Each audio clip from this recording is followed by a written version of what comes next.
It's a job that involves being part soldier, part diplomat.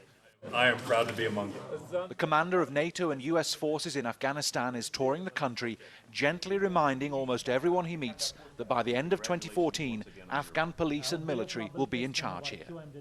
We're building this airplane in flight, so there's work to be done, but they're much farther advanced than they were 2 years ago, but there's more work to be done. That's particularly true where the general is today, Logar and Wardak provinces. They're just south of Kabul, gateways to the capital. The Taliban remain a significant threat here, planting roadside bombs, setting up checkpoints and intimidating locals. The Afghan military and police will soon have no choice but to manage without NATO combat troops here. I sense in some places a reluctance to cut the umbilical cord. Is that a fair assessment in some places? You know, with the coalition forces? That's a natural thing.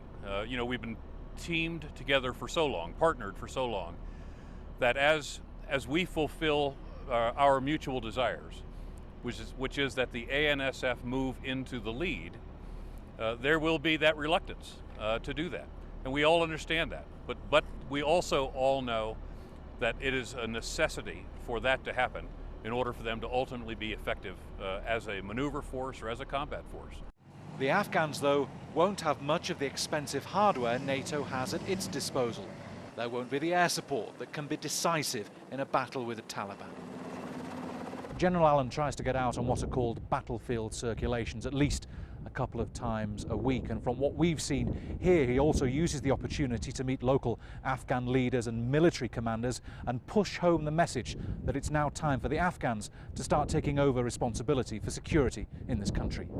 At the same time, General Allen is managing the withdrawal of 33,000 US surge troops.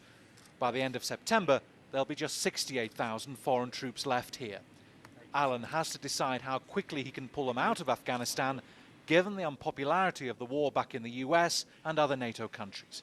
He won't be rushed into a decision. I have to make sure that I have sufficient combat power to continue to build and field the ANSF, to partner with them, to continue to shape the insurgency as necessary, so that crossover point where the ANSF move firmly into the lead inside the campaign, that crossover point is covered by enough combat power so it is successful.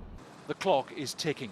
NATO's combat troops will be out of here by the end of 2014, whether or not the Afghan security services are ready to take over. Bernard Smith, Al Jazeera, Southern Afghanistan.